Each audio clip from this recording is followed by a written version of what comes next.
How do you feel after the weekend in Oxford, the way the team shot? I feel really good. It was nice to have a good performance from small bore. It's always been kind of my base, really. And so it's a nice little confidence booster, really. You guys, I would think, go into events like that feeling like you win it and or nothing else is acceptable. I mean, when you come away from it, do you still have the elation, that's associated with winning something like that, even though it is just what you expect, basically? Well, I definitely wouldn't say it's something we just expect. We really actually try not to focus on sort of the winning or losing outcome. It's not something that's totally in your control. I mean, other teams could have a really good day and you can just have an off day. Really, we're more focused on how our performance was, both score, but also how kind of we felt we competed. How much confidence does it give you to come away with that championship now heading into the national championship?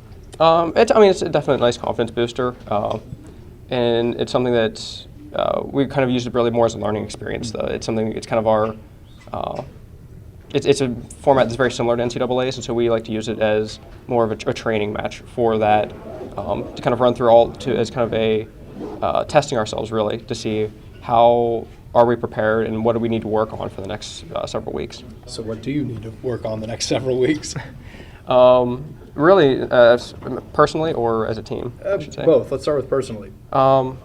Really, kind of keeping things ticking over, as John likes to say. I was happy with my small ball performance. So I kind of want to keep working on that and maybe do a little bit more air rifle training. As a team, I think it's kind of the same thing. Everyone's pretty much prepared. We're just kind of fine-tuning a few things.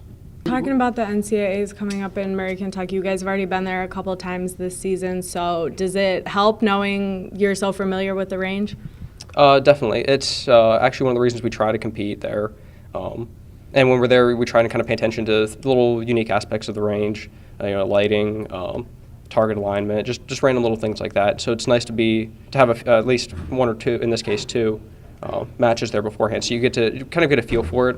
And then even whenever you're preparing now, we kind of know what it looks like. So if you're wanting to think about how you're going to do things, you can kind of imagine yourself being at that range. How important is it to you to change that 15 up there to a 16 with the results of this national championship? It's definitely something I'd love to help do. But it's not something I think about right now. Right now, it's just preparing for the match, and really, you're just trying to have a good match. As you put it, to change the number, it's not something totally in our control. Anything happen. It's partly influenced by other teams. We have no control over anything that they would, do.